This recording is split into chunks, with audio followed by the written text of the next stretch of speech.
Everyone, welcome back our channel crazy Kalyani blogs. మీరు కనుక నా ఛానల్ని ఫస్ట్ టైం చూసినట్టయితే సబ్స్క్రైబ్ చేసుకోండి.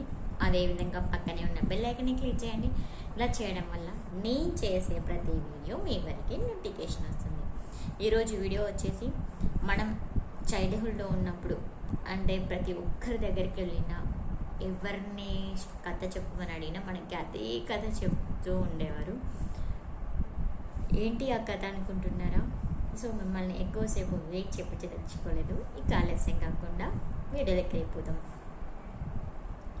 మీకు థంబ్నెయిల్ చూడగానే మీకు అర్థమైపోయే ఉంటుందని నేను ఎక్స్పెక్ట్ చేస్తున్నాను. ఎందుకంటే మనము ఏదైనా స్టోరీస్ చెప్పమని మన పెద్దవాళ్ళ దగ్గరికి వెళ్ళినప్పుడు ఎవరి దగ్గరికి వెళ్ళినా వాళ్ళందరూ చెప్పే కథ ఒకే ఒక కథ. అదేనండి, అనగనగా ఒక రాజు, ఆ రాజుకి 7 కొడుకులు. గుర్తుకొచ్చి ఉంటాయి కదా. మనం ఎంత ఏడ్చి ఏం చేసినా మాకు ఈ కథ వద్దు వద్దు అని చెప్పేంతవరకు కూడా వేరే కథ మార్చే వాళ్ళే కాదు. ఎప్పుడు అదే కథ చెప్పి నీ పిక్చర్ అనేస్తారు పెద్దలు. ఇప్పుడు మళ్ళీ ఈ కథ ఎందుకు చెప్తున్నాను అంటున్నారా? మీరు వద్దన్నా నాకు ఎందుకు ఈ స్టోరీ ఈ కథ చెప్పాలనిపిస్తుంది. చాలా రోజులు అయిపోయినాయి కదా, ఒక్కసారి అందరికీ గుర్తు చేసినట్లు ఉంటుందని. ఇప్పుడు మన జనరేషన్ పిల్లలు కూడా చెప్పుకునే మనం నేర్చుకునే కదా మన పిల్లలు కూడా చెప్పచ్చు చెప్పినట్లు ఉంటుందని చేస్తున్నాను. ప్రతి ఒక్కరికి గుర్తుకొచ్చే ఉంటుంది. ఆ కథ మర్చిపోవడంత ఆశమర్చి కాదు, అంతగా మనల్ని బ్రెయిన్లోకి ఎక్కించారు మన పెద్దలు. సో మీరు వద్దన నేను ఇప్పుడు నా కథ చెప్పడం అయితే మానేయను. So let's go. అనగనగా ఒక రాజు, ఆ రాజుకి 7 కొడుకులు ఉండేవారు. ఆ 7 కొడుకులు ఒకరోజు వేటకెళ్ళారు. ఆ వేటకెళ్ళినప్పుడు వాళ్ళకి ఒక 7 కొడుకులకి 7 చేపలు దొరుకుతాయి.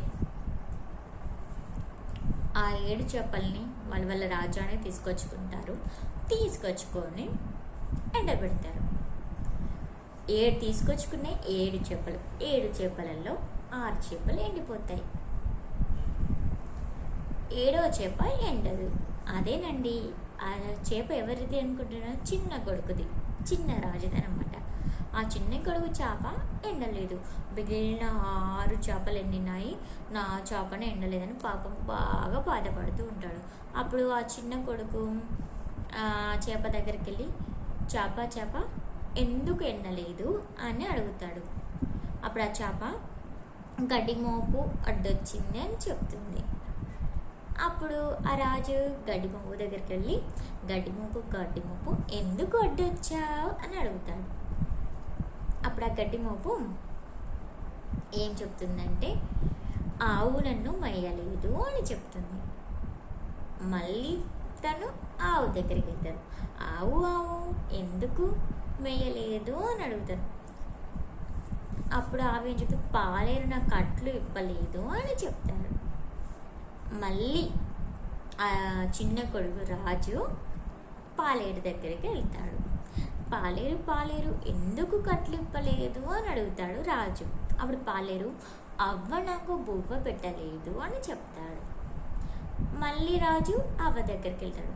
అవ్వ ఎందుకు బువ్వ పెట్టలేదు అని అడుగుతాడు. చిన్న పాప ఏడుస్తుంది అందుకే పెట్టలేదు అని చెప్తుంది అవ్వ.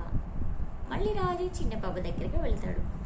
పాప ఎందుకు చిన్న పాప ఏడ్చిందని అవ్వ బువ్వ పెట్టలేదు. మళ్ళీ రాజు పాప దగ్గరికి వెళ్ళి ఎందుకు ఏడ్చావని అడుగుతాడు. అప్పుడు ఆ పాప చీమ నన్ను కుట్టింది అందుకే ఏడ్చాను అని చెప్తుంది. మళ్ళీ రాజు చీమ దగ్గరికి వెళ్తాడు. చీమ ఎందుకు కుట్టావు అని అడుగుతుంది. నా బంగారు పుట్టలో చెయ్యి పెడితే నేను కుట్టనా మరి అని చెప్తుంది చీమ. చూసారా, ఎక్కడ చీమ ఎక్కడ చేప, ఎక్కడెక్కడో కొడితే అక్కడెక్కడో చేప ఎండలేదంట. ఎంత వింతగా అనిపిస్తుంది కదా ఈ కథ చెప్తే. మనకు అప్పట్లయితే విని బుర్రకి ఎక్కేది, కానీ ఇప్పుడు చూస్తే భలే తమాషాగా అనిపిస్తుంది కథ. అసలుకి అక్కడ ఎంత సాగదీశారు, ఎక్కడో చీమ ఎక్కడ చేప.